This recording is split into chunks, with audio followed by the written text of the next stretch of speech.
band community. I'm Paul, this is Circular Motion, and you're watching the Hot Wax Half Hour. Hey everybody, welcome back to another Hot Wax Half Hour. If you're coming back for more, that's absolutely awesome. Thank you so much. Please hit like down below and leave a comment if you can think of anything sort of that would help me find more records to listen to. And if you're new to the channel, welcome. Thank you for joining me. And again, please hit the like button, that would help out a great deal, and subscribe if you enjoy the content, and don't forget to tickle the old notification button. So a few bits and bobs to go through this week. I've had quite a busy week, so I've not really had much time to listen to music, but I have got a few albums to share with you, and I have got a few vinyl finds to share with you too. So some exciting stuff. This week's hot tracks have a bit of a theme, which I didn't realise at first. It was only because I kind of listened to them and I put them on a shelf. So I think, oh yeah, I've listened to that, and I can go through them at the weekend. And I realised when I got them all out, just to double check everything, sort of pressing wise, that there was a bit of a theme with these. So I'll jump right in. First record I've been listening to is this, Freddie Mercury, Mr. Bad Guy. This is an original copy. I've had this since 1985, I think it was.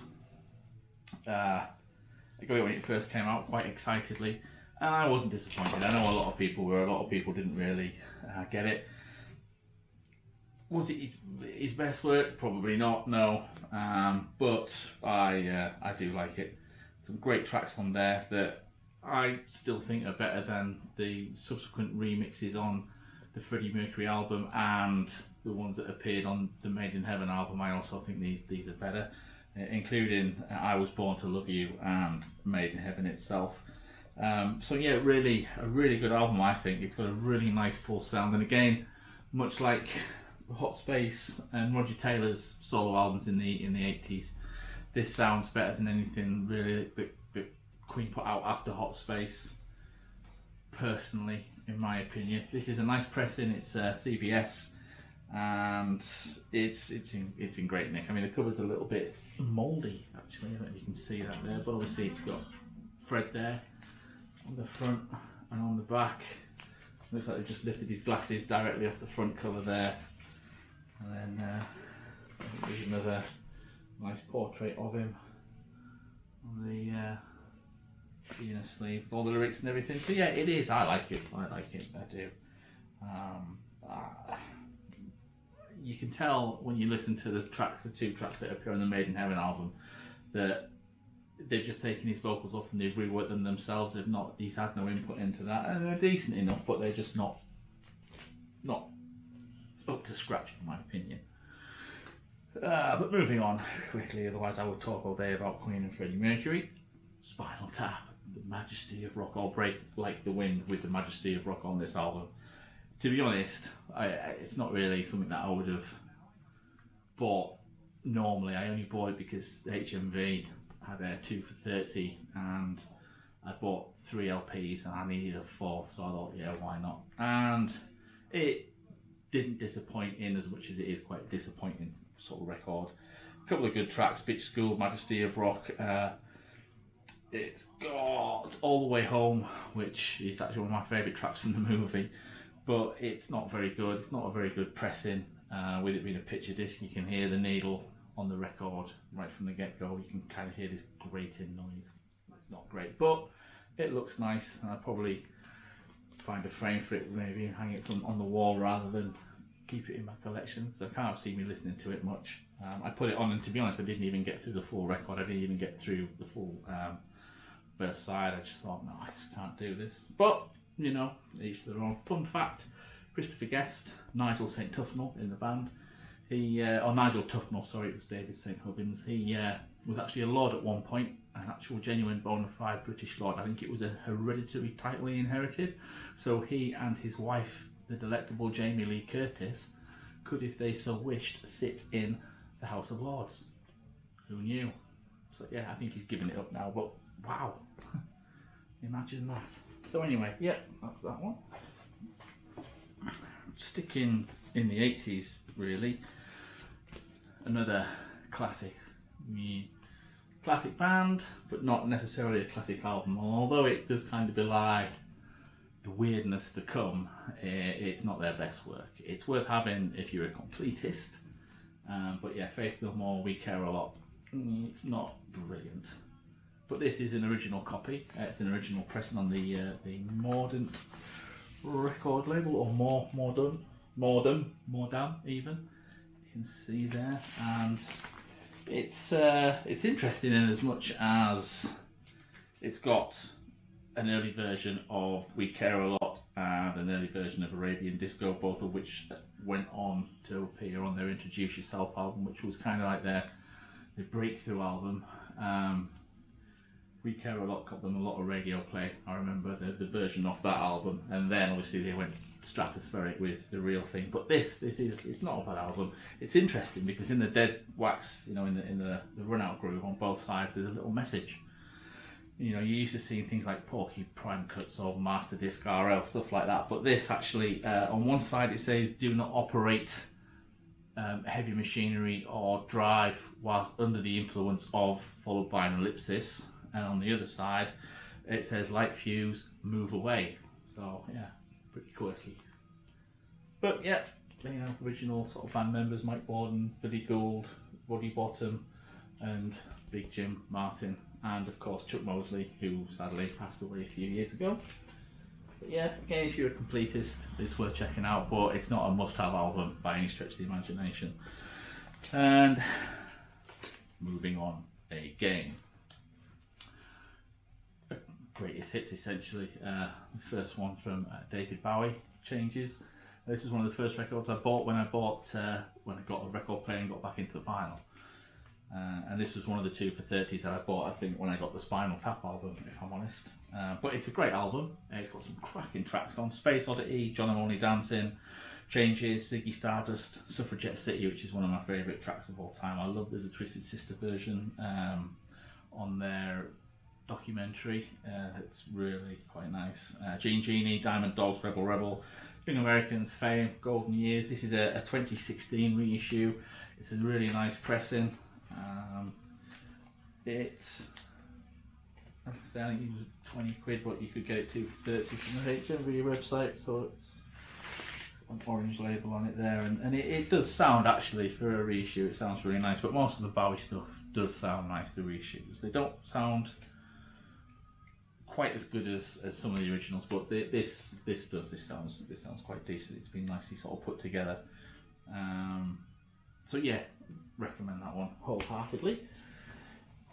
Moving on. Now this one is a new album, but it's an old album. This was released last year. This is Neil Young's Homegrown, and I kind of started listening to this because of the box set that I got, which has the Homegrown track on it, which is the 5th track on the first side. So this was actually recorded in 1972 and has languished in Neil's archives up until last year, when nobody could do much. So he thought, right, I'll dust it down, shot it out. And apart from being one of the cheapest releases he's had out, because I think it was only 22 quid, I think, it's also one of the best he's had out for a while. It really is good. It does have that kind of feel and nostalgia of something that was recorded on analog back in 1972. It does sound really nice, but I said it before, you're probably sick of me saying it, that Neil Young, his stuff always sounds second to none. He always kicks out great products. Some cracking tracks on here, Homegrown being a favourite, White Line, I like that one, Mexico, Love Is a Rose, and We Don't Smoke It No More, which is pretty good. It's practically an instrumental, but yeah, it's really good. If you can grab a hold of this, or listen to it on streaming or whatever your poison is, vinyl obviously, give it a go. It really is. If you're not a massive fan of Neil Young, this probably won't change your mind, but it's still worth a listen to. Yeah, it's as good as Harvest, After the Gold Rush for me. It's got that feel to it. It does. It just evokes a nostalgia, takes you back. I was only 5 in 1972, so I already know what I'm waffling on about there.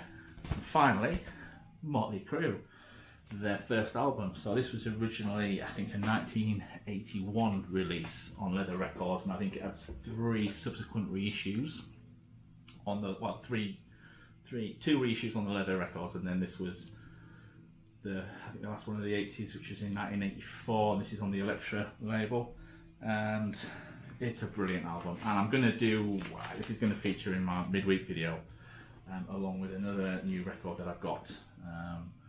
I'm not going to tell you why, you'll have to tune in and find out, but yeah, it's quite interesting.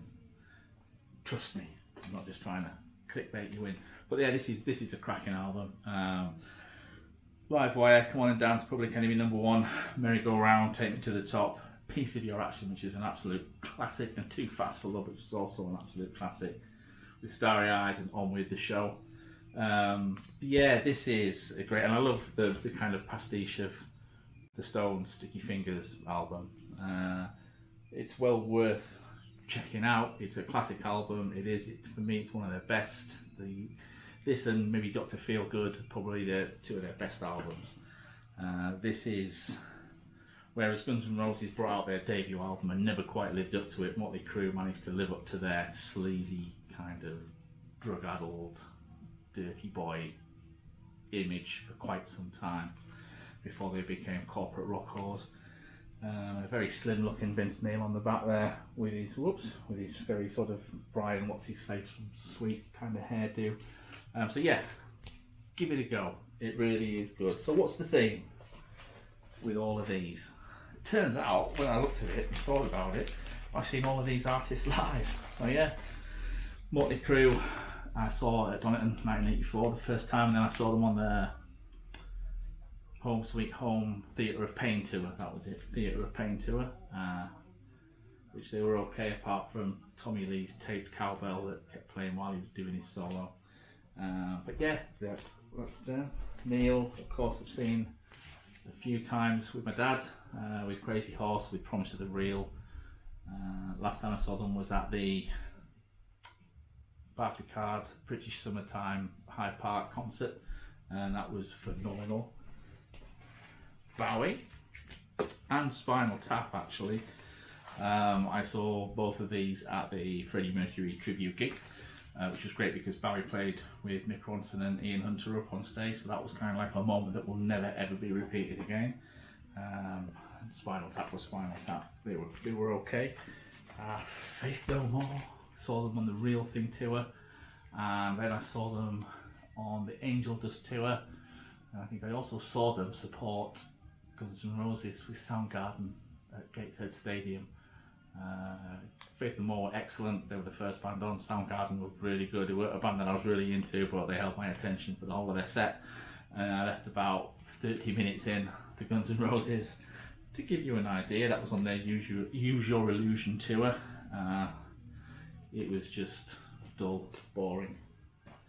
And finally, Freddie Mercury, which I didn't see him obviously as a solo artist, but I did see him with the mighty Queen.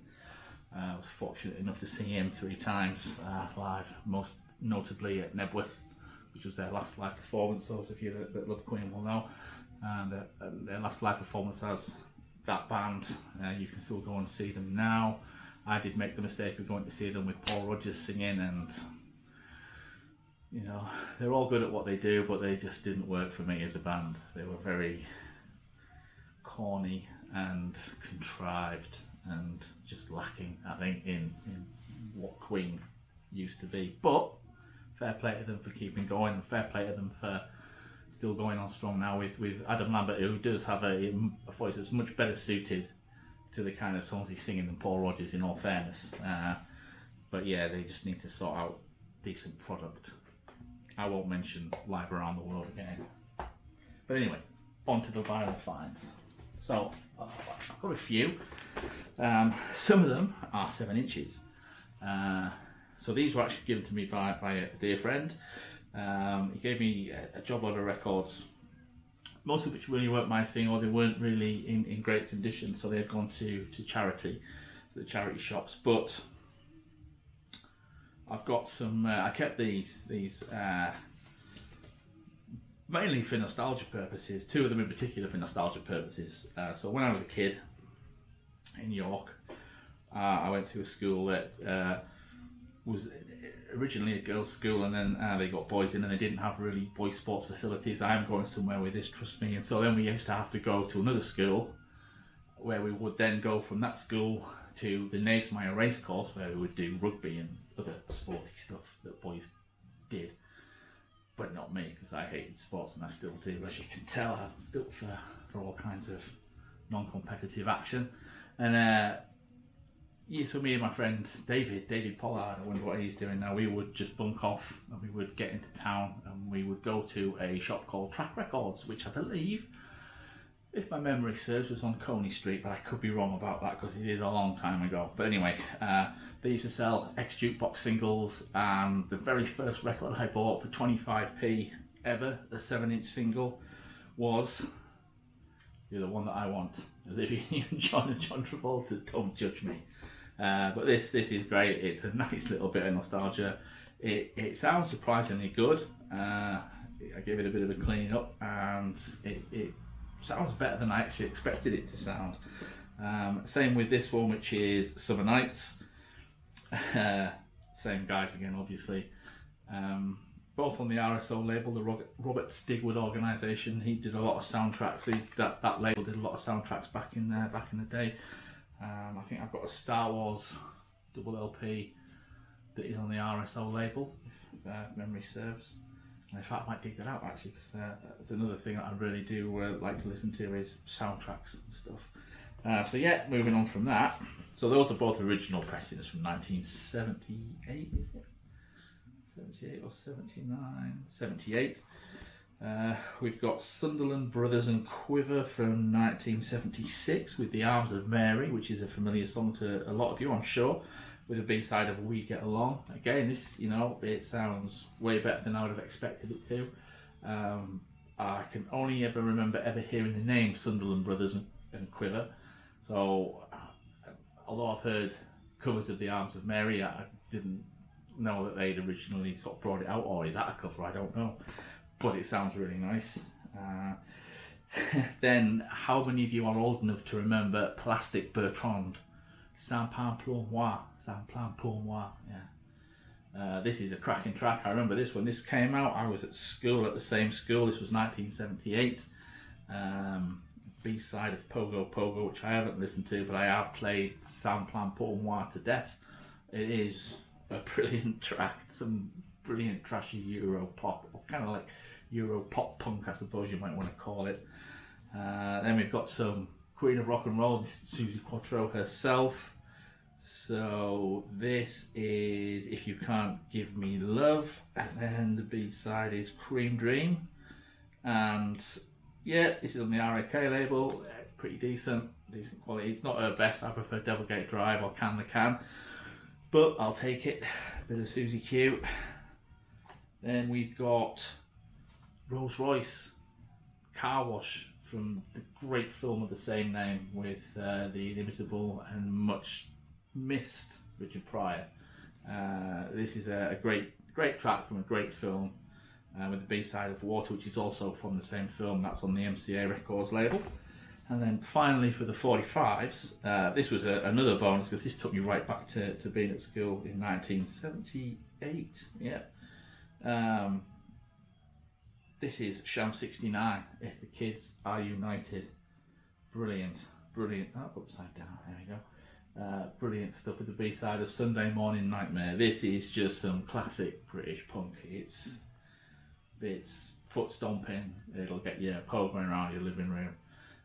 So yeah, some great records there. And one of the reasons that I upgraded my deck from the Rega to the Audio Technica was because I got sick of every time I wanted to change speed, I used to have to take the platter off and change the belt over and then put the platter back on, and it was just such a ball ache. So I got the Audio Technica where it's just a switch, so hurrah, so that's a lot easier. So only two big records to share in terms of vinyl finds this week.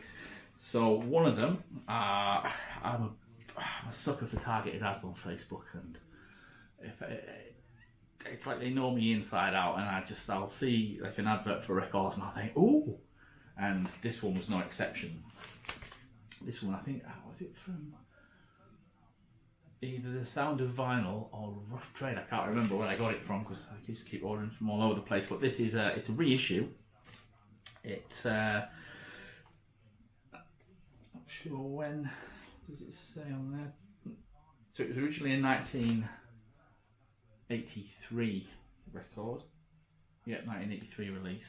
And this is a 2021 reissue, it says there, which is quite surprising because I wouldn't have thought it would have been something that would have been sort of kicked out, but this is a really nice reissue. I've got The Last in Line, and that's a nice album, and that's an original copy, but and I'm assuming that you know, because they're all pretty much from the same era, that was a year later.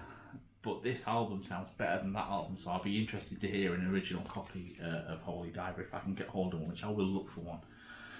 Because I'm a bit funny like that. I like to be able to do that kind of comparison. But yeah, it's on the Vertical label. It's got some brilliant tracks on it. It's got that great kind of Dio, post-Sabbath, heavy metal, 80s vibe to it. Stand Up and Shout, Holy Diver, which is a brutally brilliant track. But it's got the silliest lyrics I can think of, actually, in any rock song. Ride the tiger, you can see his stripes, but you know he's clean. What the hell does that mean, even?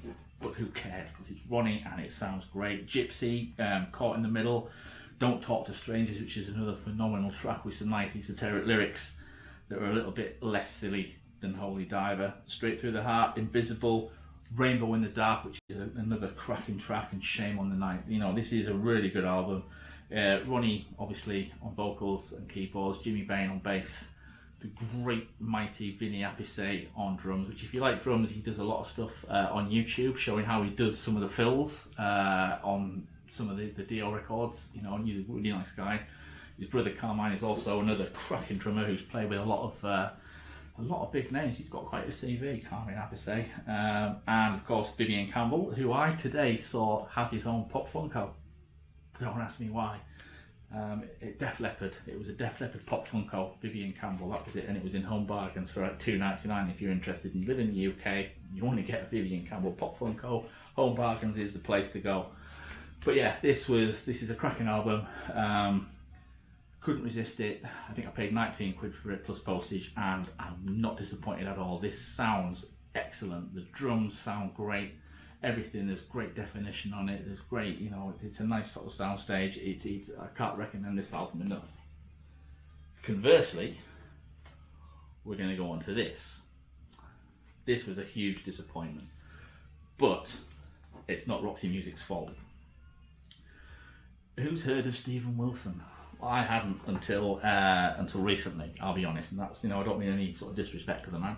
I always watch YouTube when I'm having my breakfast, and some YouTuber had posted a video because he bought Steven Wilson's latest release. He bought the only single deluxe edition for 10 grand.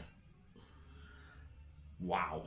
And it was, to be fair, it was a great box set. Worth 10 grand? I don't know, but it was a great little box set that was put together with the original release of the album and everything, which was nice.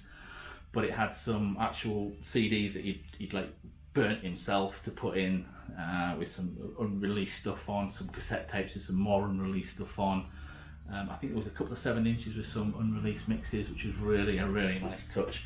It was a piece of artwork which was okay, but it was original. It was the actual original piece of artwork by one of his friends who's quite a famous artist, I believe. And I think if you're a fan of anybody, this was probably the thing that was most worth the 10 grand.